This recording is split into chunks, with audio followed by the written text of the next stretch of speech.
Well, this morning, I just want to share with you, it's such a simple principle from the Scripture. And so for many of us, it's just going to be a reminder.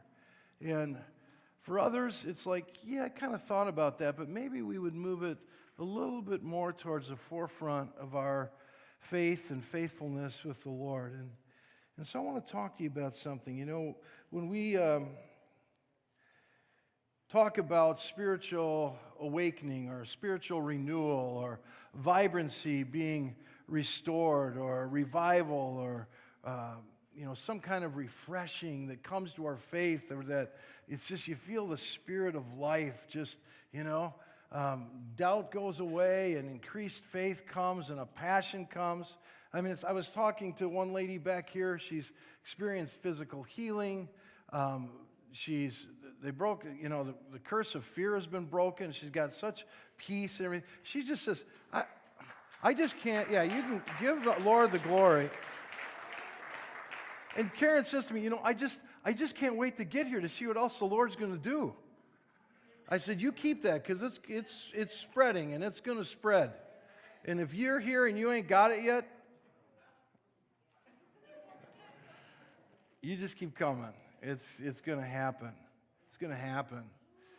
It's going to happen. And we all need it from time to time. We need days of refreshing and just the Lord to come in close and, transform us and just, infuse us and indwell in us and fill us.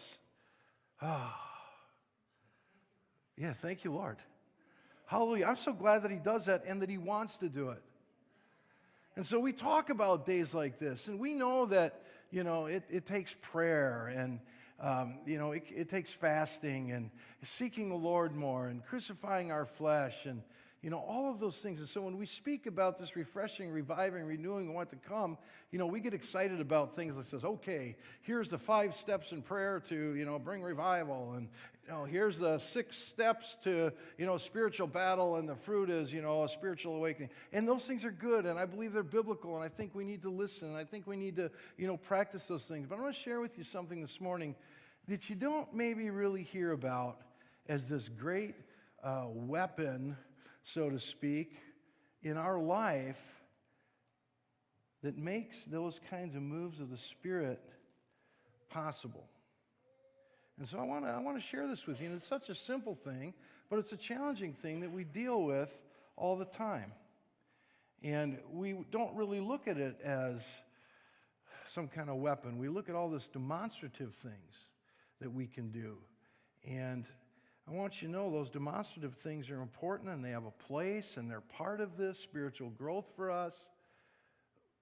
But those things can become meaningless, powerless, if we don't take care of what we're going to talk about this morning. So this is kind of the backbone or the behind-the-scenes thing that we need to take care of, that I need to take care of in my life, so that all these other things that we do to seek the Lord and see reviving and renewing and spiritual growth, that all these other things we do are backed by what I'm going to talk about this morning. I want to read a few scriptures to you. It's in Luke chapter 16, verse 10. I'm going to read from Matthew 25:23 and Luke 19:7. And so here we go. He who is faithful in a very little thing. Would you say that? A very little thing. Come on, say it again. A very little thing.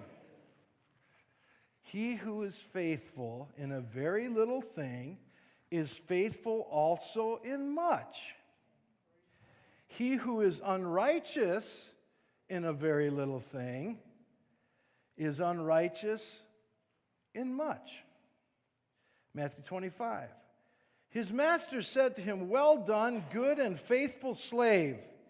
You were faithful with a few things. I will put you in charge of many things. Enter into the joy of your master." One more passage. Luke 19, verse 7. He said to him, "Well done, good and faithful servant, because you have been faithful in a very little thing, you are to be an authority over 10 cities."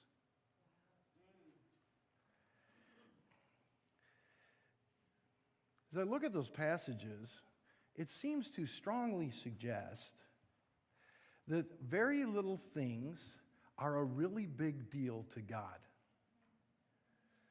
And that we are judged and rewarded by how we diligently and faithfully deal with very little things. You see, in our society and in our tendency, we like to focus on the big events because, we all get together and woohoo, it's a good time. And, we who are involved, you plan things, you work hard, you put things together, you network with people, you put all of this effort into this big event that, is going to be the big deal. And, it's in the public eye and a lot of people see it. And it's kind of that occasion where it's, rallying a lot of people and, the reputation of doing something good is on the line. And so we put a lot of effort into the big events. Now, listen, the big events are important and they will come and go in our life. But the reality is, all of us spend most of our time doing common, very little things, common tasks. That's how we spend most of our time. And we kind of get our eye on the big events and that they're more important or that they're more noble. Now listen, there are more noble things than others. We know that. There are noble tasks. But sometimes we begin to look at these things in a skewed way in our mind. I remember when I traveled full-time in ministry, itinerant preacher, travel and preach. You can call it evangelist. I did some of that, whatever. And so you do that, and so what tends to happen when that goes on is I would show up in a place and they would introduce me and they'd all clap and then we'd have a good time of ministry and people would, give their life to the Lord. They'd be filled with the Holy Spirit. They would experience healing, a renewing, a refreshing, or the Lord would speak to them or give them direction, do something like that. Okay? And so whether I was there for a day or you're there for a few days or you're doing a camp or whatever it is, and this is what the Lord was doing in them. I showed up. And so, they start to think, hey, gee, he showed up, all this good stuff happened. He's this really noble guy. Well, they get that snapshot of the big event. Because I want you to know that life, it's great and everything, but it stinks. Dragging your bags all over airports, traveling, trying to catch up with people and phone people and return calls while you're traveling and doing this and doing that. And then you got to go and you got to hop in a car or pay a cab or rent a vehicle or drive your own. And you go, all this stuff, and you get a flat and you break down and you get, So the hour or hour and a half that you minister is great. And so, growing up, I'd get this view, oh man, these evangelists, they just got this great life and all, because I'd show up at the big event. I didn't see all the very little things that went along with it that they had to do. You look at this, like on a Sunday, we come together, this is our big weekly event, Sunday mornings. It's where I work a half a day a week. I want you to know that this time and what I do up here, it is a noble task. And it's not because I'm noble. He has made this a noble task.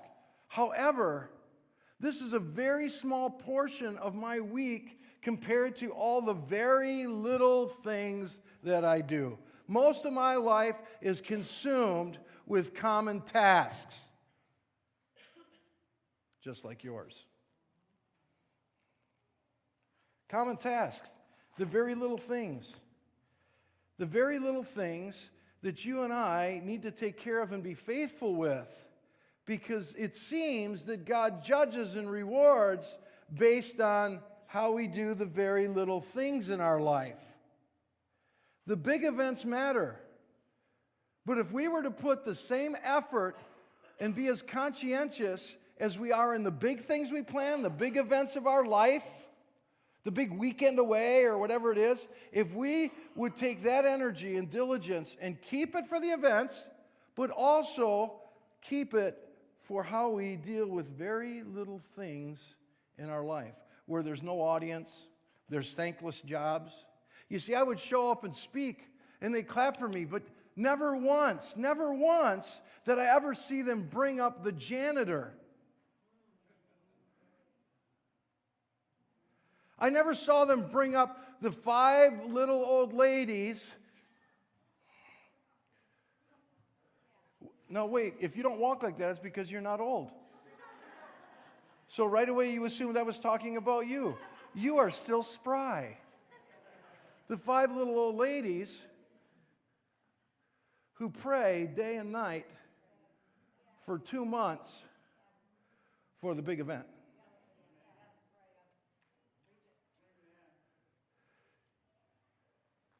The things they do in secret, the very little things that matter that the custodian does, that all the things that those in the tech booth, from video to sound to special effects, and how they make me look thinner. You're still working on that, right? Yeah. Zoom out. See, it takes a whole lot of people to do these things. And a lot of it behind the scenes, and a lot of it just a common task. We get caught up in the big and the noble. Listen, let me give you some examples. A wedding does not make a marriage. I mean, you need to have the wedding. And the wedding's important. And you make vows, and it's before God, and it's a big celebration, and people are dressed up, and food, and it costs a lot. And sorry to put my personal view on this in the sermon this morning, but you know that marrying off my 3rd daughter, Lord, I've never thanked you for only giving me 3. I just want to take now and tell you thanks for only giving me 3. Okay. So, married 2 off, marrying the 3rd off. But a wedding, a marriage does not make. An anniversary, a marriage does not make. Those events are important, and they're good. But you know how they become meaningful? It is by how we spend the rest of our life outside of those big events, continually, constantly paying attention and doing the very little things. If we don't do those things, and we plan the big, 7-day or 10-day cruise with our spouse, that does not make a marriage. Do you know what's going to make that cruise nice? Is if on the day-to-day and the week-to-week, the very little things, the courtesies, the thoughtfulness, the work, the serving, if that's what's happening, the week, the 10 days cruise will be great. But if you think that's the answer and not doing the very little things, I'm telling you, day 3, he's ready to go, I'm stuck on a ship with her. He's at the rail and he's thinking about, I'm jumping. Hey, listen. She's over here going, he's close. I think I'll push him.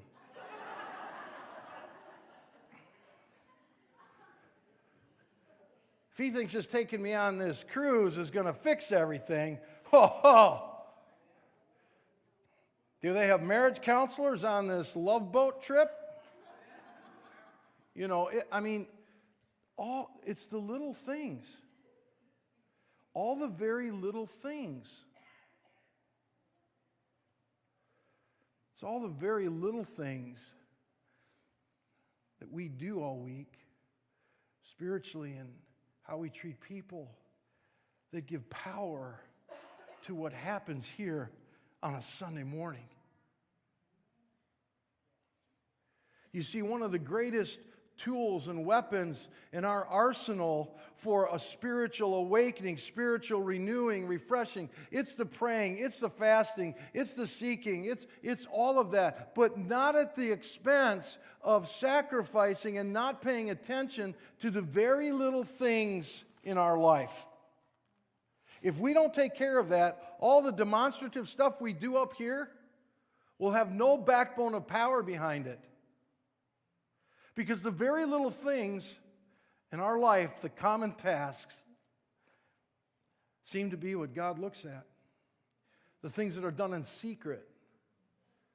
The thankless things. What makes a marriage work? I'll give you a couple of things what makes this work at my house. And not that we are the pinnacle of the best marriage. I'm just saying this is that I take the trash out. And that I run it to the dump. I mean, there's times she takes it out of the bag and opens the garage door and just throws it in on the floor so it's in my way when I go out. But, you know,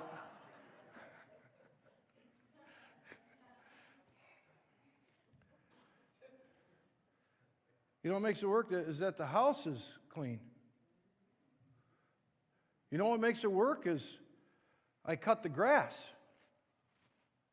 You know what makes it work is that I have a garden box with dirt in and cow manure that I put in there.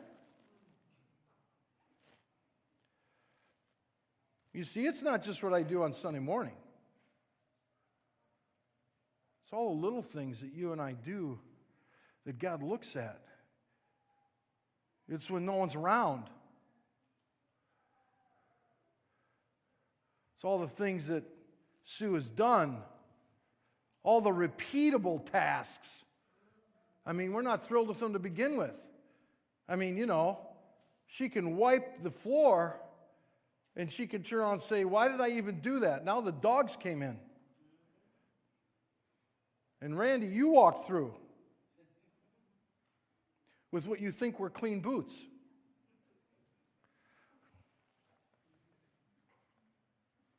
Sorry.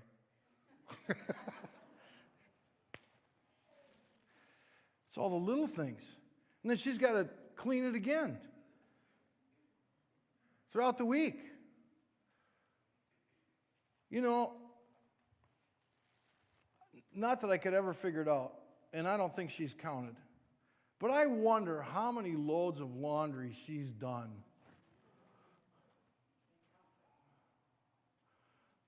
Since we've been married and then had 4 kids in 4.5 years.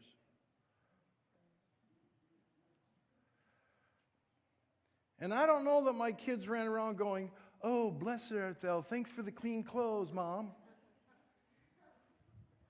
Some of you are thinking, well, have you ever done that? Actually, I have thanked her. Not all the time and not enough. But I love that, you know, socks magically appear in my dresser drawer.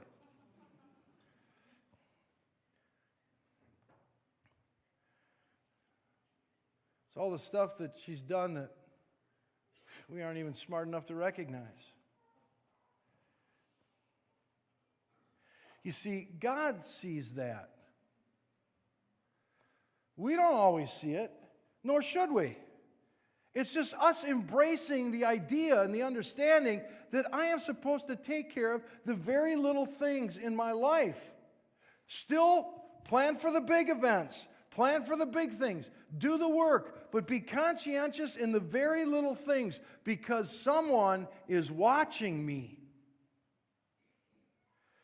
And don't get the idea that if we do the very little things, we go, hey, God, you notice? Hey, God, you notice? Now bless me. You know, give me greater things.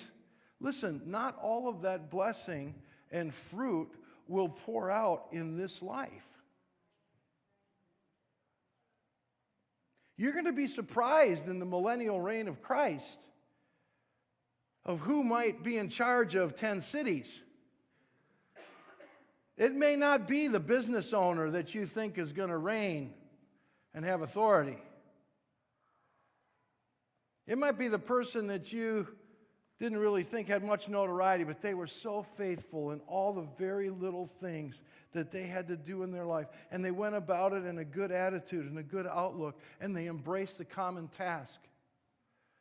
And God says, I'm going to make you are faithful in these little things, I'm going to make you an authority over 10 cities. You see, he looks at it differently. You have to remember who he called. I mean, a lot of them were fishermen. And yet he gave the keys of the kingdom to these guys and said, I'm out of here. I'm going to go to my Father and send the Holy Spirit. These guys, fishermen. I mean, they would go out early, dark 30 in the morning to get out to fish. And maybe it wasn't a great day. And they come back in. And now they got to sit there on shore and work their way through and mend their nets. Oh yeah, sign me up. I really want to do that job. Boring. The city didn't come out and say, hey, let's go watch them mend their nets. Look at those guys. Everybody, hey, let's sing a chorus to them. It was a very little thing. It was a common task. It's something that needed to be done. And they did it. They were faithful in these little things. And Jesus walked along and said, you're faithful in these little things. You're going to be faithful in much. Follow me. We don't see that because we look differently. We looked at the big events. He was supposed to call all the religious leaders because they're standing out on the street corner praying out loud and long prayers and doing all this religious stuff. They were not faithful with the little things. They were unrighteous in much. See, we look at great revival and a great move of God and spiritual growth. To be a demonstrative service with people coming under the power of God. And I believe in those things. I've been a part of those things. I've watched them come and stay and go and come again. Long for those days. Been a part of the prayer for years and all of the things that go along with laboring and hoping for those days. But I want you to know these constant, consistent, very little things, it's a lifetime of it. Most of our life, every day, is consumed with the common tasks.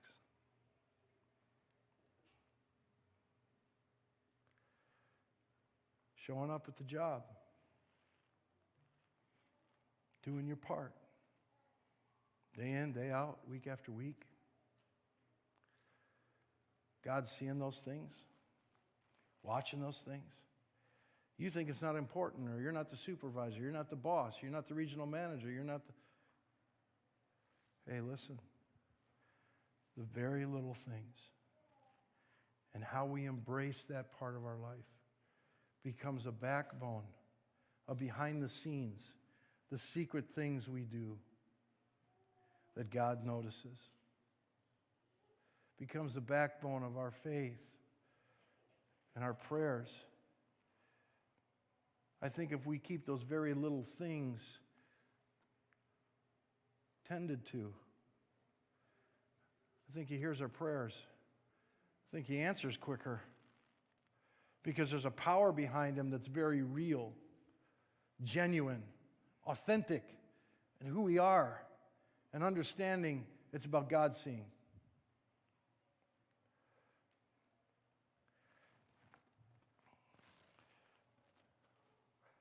I'm going to let you in on something.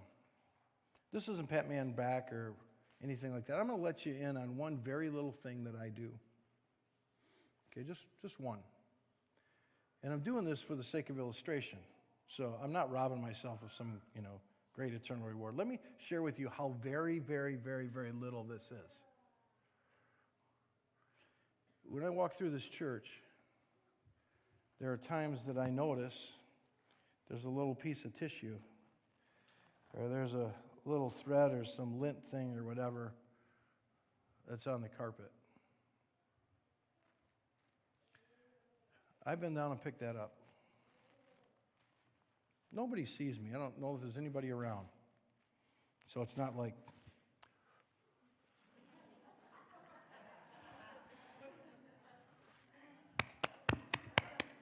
you know, just walking through here. Many times when there's nobody here, I see it, I pick it up. Now, I know that we have Dennis, who cleans this building. Dennis Sherman does a great job. I mean, so when I see, I pick it up. I don't go, Dennis will get that. Now, do I go through and clean every room and take everything and do all that? No, because then he won't have a job, and mine, the one I'm responsible for, will never get done. But when I see something like that, I know that there's somebody watching me. Now, that is such a small thing, and you think that is such a weak example, and, well, then just tolerate me for a moment. But it's one very, very, very, very little thing that I know that God sees, that I do,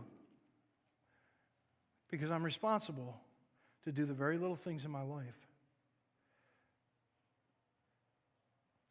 Because most of my life is about common tasks.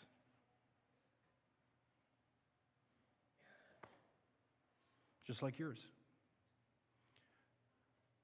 Those very little things are a very big deal to God. It seems to be how we are judged and rewarded. It's the constant little considerations that we show one another as brothers and sisters in Christ, or that we show as parents or children or spouses. So all those very little things that can make the big events nice, meaningful, and powerful. It's all the very little things done in secret behind the scenes.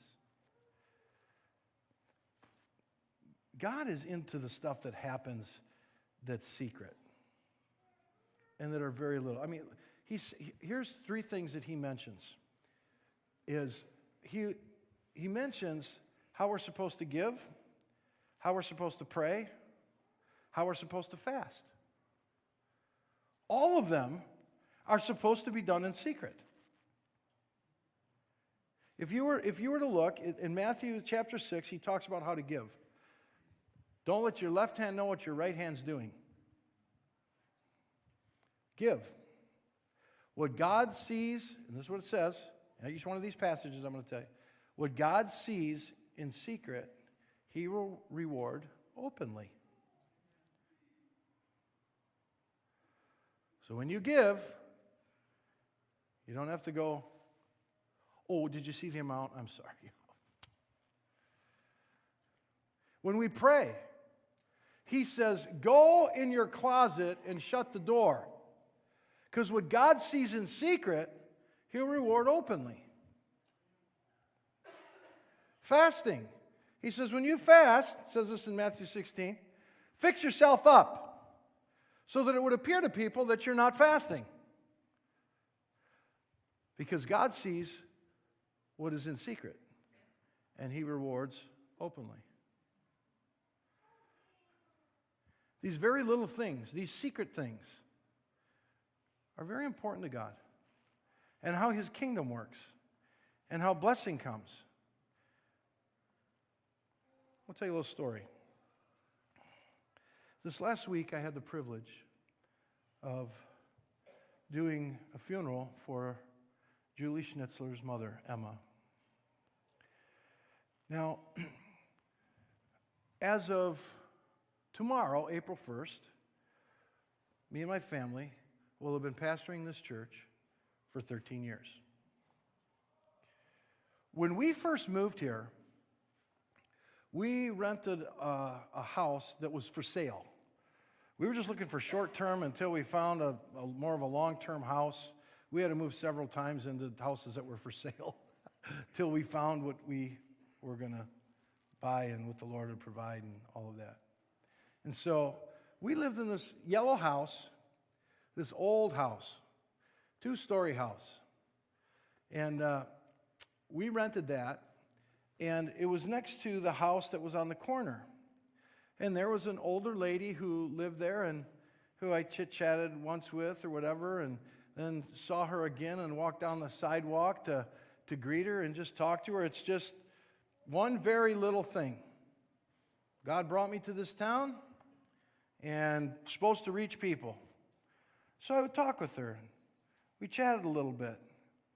And then she opened up about problems she was having. And so I listened. And I shared something with her. And it was meaningful to her. In fact, it was sometime later that I saw her in the community. And I said, "Hi." And she said, "Hello.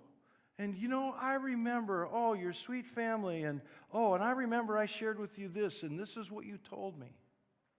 And I saw her maybe over the years here, maybe a handful of times. Well, here I am doing this funeral, and I see her sitting here.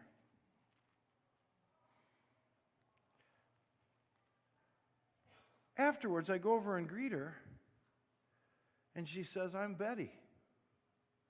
I am Emma's sister." And I remember, and she pulls over one of her relatives, I remember he moved next to me, and he shared something with me that was very meaningful, and I remember it to this day. Now, it was some very small little thing. See, that's the beauty of longevity. It's the beauty of taking care of very small, very little things in our life. Because through time, the very little things, as they accumulate, they have a very big impact. You see, when you give something very little for someone to do, and they follow through, and they do it, you go, "Hey, I think I can trust them." And they have that reputation. And you have them do something for you. Or you give them something to do, and they do it. Or they show up and do it, and you didn't even ask. And you begin to tell somebody else about that person. Or they notice something that they did for you. And that's just one very tiny little thing. But over time, you do a lot of very little tiny things. Especially in a community like this. All these tiny, very little, tiny, little things that you just do because you've embraced them. Because our life is made up of the common little things that we do. And over time, there's so many of those things with so many different people. And so many things we do behind the scene because we've embraced it, we have a good attitude towards the Lord. It's just what we do. And through time, they multiply and then they connect. And all of a sudden, one day, they have a big impact. You see, this life is made up of years and years of very little things that we all do. And if we pay attention to them, and we're faithful with them, and we're consistent, we're constant with it, fruit's going to come. But we're judged and rewarded according to how we do the very little things, not just the big things in our life, not when just there's an audience. What we do in secret in the very little things are the backbone of who we are, the authenticity of our faith. Are we really the living church of Jesus Christ?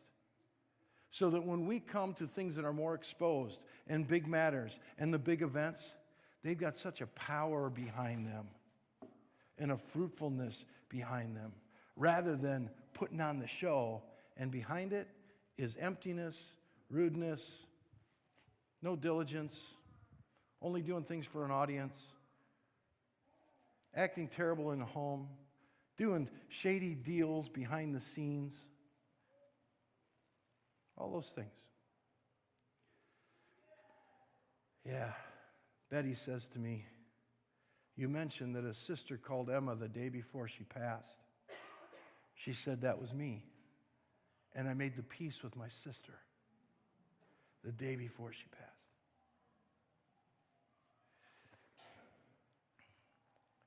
Embrace the idea that most of our life is common task, and that we have a lifelong career of these very little things that God sees, that God watches, we're judged by, we're rewarded by.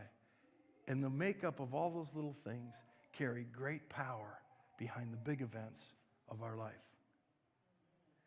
If Sue and I do the very little things, if we should ever decide to go on vacation together, it will be good, because we got to take care of the very little things. Don't think a date is going to make up for the absence of being inconsiderate. Like you go on a one-night date and you think, oh, I can turn it on for one night. What? That don't fly. I know. See?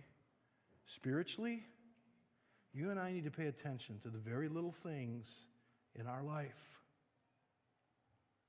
You start a new business, it's not just the big billboard you put on the highway. It's the phone call you make. It's the business card you hand out. It's the kind act that you show someone who may never be a client. You're doing the very little things. And over time, they build, and they build, and they build, and they become fruitful. If you and I will pay attention to the very little things in our life, playing catch with a kid, taking time to listen to somebody, not letting your impatience show when you want to really be somewhere else and you don't want to listen to their story, but you stay engaged and you listen and you show care. God sees that. He sees that. How in the world would he ever make someone an authority over 10 cities who's never learned to listen and take time for people?